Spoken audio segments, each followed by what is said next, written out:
Fast forward any come our channel so she some say how say AGH politics up when political stories are trying to make headlines and a gym need to be exomo or need me on Brasimus and a did can measure so much subscribe to the channel amami and need my more in right young sumo now a senior security analyst be and on also a timmy action I've been only and yasim kotwakra you're walking in and say what Ghana military service no lack of resources the fact say we are ranked as #1 in Africa no say obura Ghana military service asweye yes ohwe omu akade pa onia areko na according to source no kra no watch be say aircraft no kra no you pe omu use no ba kra ensan enye adwuma eno so eya arehosem anya asem koto akra na what tributes are no more we see lapses we see nyina demand previous government na esenko hwe na ko team resource Ghana Armed Forces nka institution enso itimi efa omo into mapa ifra achia ne mu ye what the solutions afodo na go kwema ho be hia asem no mi no ye hwe ne ye ko ene de ba chene so am say has GH politics all the rebates to Accra. Some credit must be given to the institution because at Atiwa, it took us 3 days.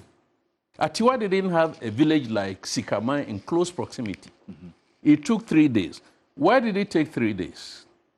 Because the aircraft that we purchased does not have all the technologies. There are no homing devices. You see what I mean? Yes. So when they land, there is no signal emitting from the plane to guide others to the place. There's no satellite traction, nothing.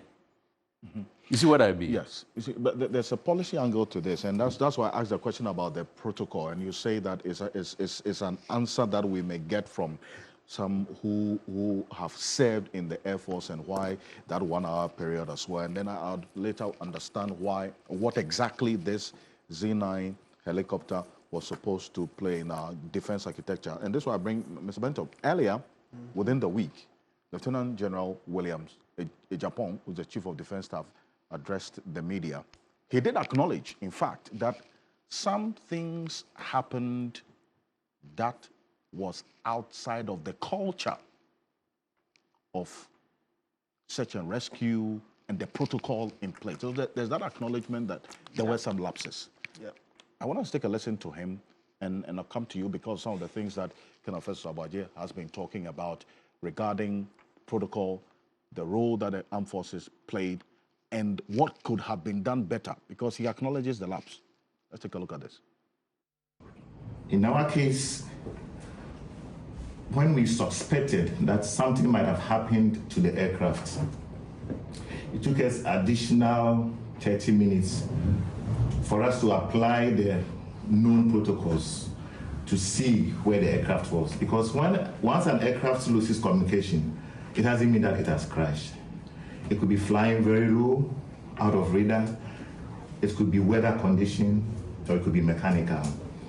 So after 30 minutes, once we realized that we were still not making progress, then we initiated what we call the rescue efforts, because we still didn't know whether there were casualties. So the closest military post at that time was the team that had gone to secure the helipad to receive the team, to receive the helicopter. And they were as far as Obuasi. It took them some time to get to the scene. By that time, the locals who were at the scene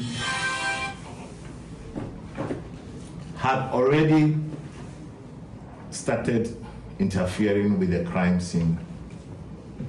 It was in a thick forest, it was getting late. We had the option of leaving our remains there till the following day, and we know what could have happened to the bodies. So the team that was up there assessing the situation decided to use available material they could lay hands on to start to descend the high ground. In the morning when the aircraft was taking off, nobody expected any such disaster. But from the crash to Accra, it's possible, likely, that some things might have been done that were not in conformity with our culture. But I must tell you that those who are on the ground assess the situation, and from where I stand, and looking back, I think that they did the best with the resources that they had at hand. That's the Chief of Defense Staff, Sobento. There's that acknowledgement that certainly some things may have been done outside of the culture. Some things could have been done better as well. And taking into consideration some of the questions that have been asked and the answers provided, emergency preparation is not one that you put in place not anticipating an accident, is it not? Correct. So what the military officers said is really important. I think there's a certain acknowledgement of the fact that some things could have been done better.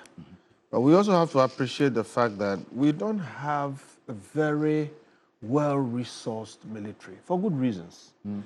So we come from the policy point, and like you said, there is a policy discussion here. And as far as I'm concerned, that's the important discussion. So it's very interesting that he puts things the way he puts it. Why do I say that's the important discussion? It is because whenever you have a situation of inadequate resources, which is always the situation, not even the U.S. Army, the greatest army ever formed in this world, has enough resources. Recently, they've been having some crashes and they've been having issues. But where you have a situation like ours, which is even more crucial, more acute, your protocols, your policies, your a priori systems thought through that if this happens, this is what will happen, is what helps you to maximize resource use and to get the best outcomes out of circumstances like this. So indeed, that's very important. Now, I can say, without any shadow of doubt, that the Ghana Army is the best in West Africa, at least, and one of the best in Africa. Now, over the period, I have been receiving some information from Army officers who won't disclose who they are, but what we do, we get a lot of information. And even before that, I have friends in the Army I call once a while, and we have chats, and I have the angles I discuss. In fact, for more than 5 years now, in Imani, we've had a discussion about the optimal structure for our defense forces. Okay. Incidentally, about a week or two ago, I put a bit of it even on Facebook, that I think we have fragmented our armies and our security forces, and we should, put them together. That was an argument or a discussion before now. But the point I'm making is this, that we have a security system, army, police, fire service, which is actually very good. And that is very good under the circumstance that they are not as resourced as they should. All right? So all these things said, we will give them quite a bit of slack if things like this happen. But that is why we need to have the policy discussion. And this is the policy discussion. Every system, institution, but especially the army or the armed forces, have standard operating procedures. Yes. And these are policies that manifest in systems. And they are a priori.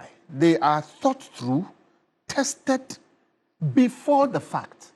And they are targeted at different scenarios. Right? Now, this is actually strategy. Right. And it's applied in companies, it's applied in, but specifically in armies, it's applied. So, in a functioning army like the Ghana Army, there will be some procedures, processes, standard operating systems that you have to follow through in case of a situation like that happening. So, it is reasonable for us to ask these questions. And when you see things, when you have facts, lawyers call them ocular proof with your own eyes, you can't deny them. Sure. So we saw things. And that means we have to ask questions. It is not a denigration of anybody. All right? So when you put all these things together, let's put it this way. There are facts, and then there are policies and analysis. Okay. Now, the facts in a situation like this should not be discussed by the public as if they have been established, unless after an official investigation and a report. I repeat, the facts of the matter, we all saw some things. What happened, what didn't happen, when it happened, who was there, these are facts, we all know, we'll discuss them. Experts like Kendall here can go a bit far like he has gone, because he knows things we don't know. Sure. But the rest of us can say, well, I saw somebody carrying this, I saw somebody, but you must not discuss them as if they are the final. You discuss them as, oh, I saw it, and maybe it means 1 or 7 things. But they have to be ascertained through an official, properly done report. And the fact that it's a military does not matter in that instance, because when it's done, aspects of it at least have to be made public. There's a reason why. So that's for facts. So all of us are conjecturing. Facts. But when it comes to policy, standard operating procedures, and analysis, we can do some work. And why can we do some work? For instance, I can tell you here now, without even knowing all the military systems. By the way, when it happened, we at Imani, we tasked one of our gentlemen to study the whole thing, local, international, and we did, and we found out a few things. But here, I speak just about some of the things that I think are reasonable to speak about. For instance, suggestions that this whole thing went perfectly or couldn't have been done better are not right. Nobody should suggest that from the crash to all the things that, nobody should suggest that, all right? Now, it is reasonable for us, ordinary mere mortals who don't know what the military does, it is reasonable for us to expect that a military aircraft flying within the land space of Ghana, if it ends up in a catastrophic failure, I'm not talking about radar going off. This was a crash. Yes. It is reasonable for you, me, Prof, Ima, even the experts, to say, if in Ghana, if an aircraft crashes anywhere, there should be almost immediate reflection of that somewhere. It's just reasonable. If it is not there, that's one thing. Yes. And those are the things that we come from the we who come from the policy side. I say that if it is not there, then let's figure out, because if that happens, it's not unreasonable to say there must be some sort of, something must reflect somewhere. Yes. And it is reasonable for us to say, when there's a reflection or notice that there has been a catastrophic failure, a crash somewhere, we are not waiting for the 1 hour that he's talking about. He explained the certain process here. Yes. That is the normal thing when you don't know there has been a crash. But if that crash registered somewhere, it is reasonable to say there must be immediate or as immediate as possible reaction. Yes. And those reactions must follow a standard operating procedure, some policy which has been designed, tested before the fact. Right. That's reasonable. Because the 1 hour is the explanation of if when it goes off the radar. Yes. And then, yes. It doesn't mean it's a crash. It's a yes. crash. But what we are saying is that if there's the a crash, happens, it should be immediate. It should reflect somewhere. It should reflect somewhere. We can't have a functioning state and say we are going to fly military aircraft or any other kind of aircraft within the land space of Ghana and not build the systems that make sure that a catastrophic failure will reflect. That we must do. If we don't have it now, we should go there. And to that extent, therefore, once it reflects, there must be a reaction. And that must be immediate. Now, if this was some company flying its plane and it crashed and there was no immediate reaction, you say it's a company. Yes. But when you talk about the army, and I made a point, we have jungle warfare training in Achansi. This country trains people from other places in jungle warfare. And one of my colleagues was making the point that, look, I mean, again, like I said, we have a very good army. But if for any reason some insurgents pop up in some forest somewhere, and something catastrophic is happening there within the land space of Ghana, and we are not able to mobilize our army in an hour to go there, then we need to do some reshuffling. We need to rearrange ourselves. And I'm not saying it's easy. I am not saying it's easy, but what I'm saying is that Ghana is not really a big country. And yes, we have a lot of forested terrain and they are difficult places. But I think, and this is just me thinking, that within the space of 60 minutes, whether flying from Accra or Takrade or Kumasi or Boku, it should be possible to reach any place. It's just a policy guy thinking within an hour, because an hour is a long time to do a lot of things. Indeed. Okay? Indeed. And we know in the sub-region, if you study the security system, that look at the Zambezi forest. These people like operating from some of these places. Okay, so this is just the policy wing of things. That, you know what? When we wake up, we go about our work and we go to bed. Some of us assume that these things are already in place. So once a while, when some of these things happen, then we see that, hey, we may have problems. So again, to the things that we saw, and by the way, if they couldn't get there in an hour, there could be a number of reasons. These are facts that the investigation will show. But we saw that the locals got there, okay, but at the time, you had locals there, you had security elements there from various places. And the worrying aspect which we saw was that in the face of some of the security people, you could see ordinary people, not uniform, etc., carrying away pieces of whatever. And my point is, if you didn't get there early, that's fine. But when you get there, again, I am thinking there must be a certain standard operating procedure that says secure the space first. So it was worrying that you could see security people standing there, and people were cutting off pieces. And taking the debris and others. Yes. But there's a video that we're going to put on the screen in a bit. And you just make the point. Because... I'm wondering that, Kofi, are we sure that those who were carrying those dead bodies were just civilians? Because as Kenal said, some people in ordinary clothing. It could be that they were also national security officers. Because I was also wondering when I saw it that how can a soldier be standing there and an ordinary person is carrying this? This is how they were dressed. So exactly. I mean, the residents, if this... People dressed this way cannot be national security. Oh, well, no, that one. no, Alfred, but that's the point I'm making. The point I'm making is we saw. He and I, we are not security experts. But we are seeing this on the screen. And what we are saying is that if nobody proves that these guys are national security or whatever it is, then we have a problem. That is number one. Number two, if they are national security or whatever, okay, I don't think this is good enough still. Because if you are there as a security operation or whatever it is, how does somebody else differentiate between this guy and a national? It should be some form of order, so that if I was there and I saw somebody carrying out, I'll stop the person and try and say, take it back. What if that person is national security? So there must be a certain kind of order. Yes. Yeah, look at that. How do you explain that this was possibly national security? So we are saying that those of us who are looking at this from a policy point of view, we think this is problematic. That's the point we are making.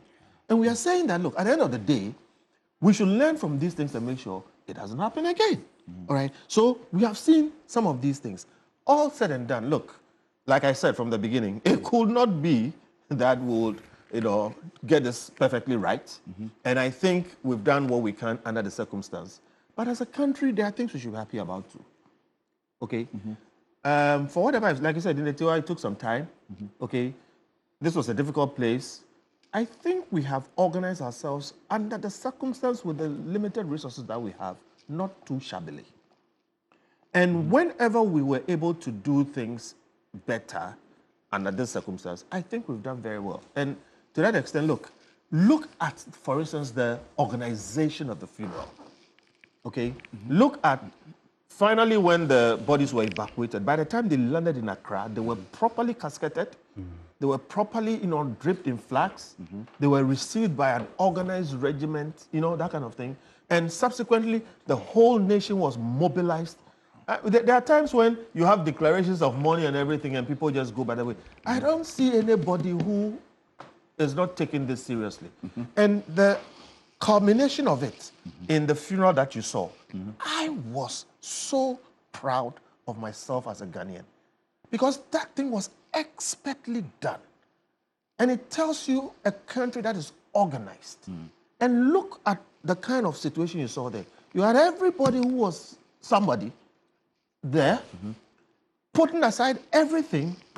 It was so orderly, and we gave them the respect and honor that they deserved. True. So look, Alfred, we will not sit down and say everything was fine, let's go to bed. We have to learn lessons. We have to make sure the mistakes are not repeated. Let me tell you why. This will happen again. In a country that is developing, in a country that is moving forward, where aviation is expanding, today you have a lot of people with private crafts. You will get some of these things. And I was saying at another time in another program here that unfortunately, even when it's military, whenever there's a problem, it has impact on the ordinary social, systems. True. So unfortunately, it will happen again. And that's not and a this real... is not you being a prophet of... I am telling you as an analyst that when you have more flights, when you have more aviation, when you have more expansion in that area, some of these things come with the territory. So we must prepare so that at every opportunity, we do better going forward. And you see that in the previous instances that similar things or accidents, no, I'm not calling it an accident, these crashes have happened, the fatalities grow. Yes. In fact, the increases over time. Unfortunately. Because the last we had, which was the Itiwa one, that all 5 who were on board died. Yeah. And they were on a medical... The survival rate is very low, yes. And that's a problem. And an army expert told me something, and it's very important, so let me put it down. I was going to bring it later. We have an army, an air force. You'll be surprised that a really big chunk of the flying that our Air Force does is for VIPs and civilians. The first time I went into a plane to fly was a Ghana Air Force plane as a student. And I think that's the experience of many people.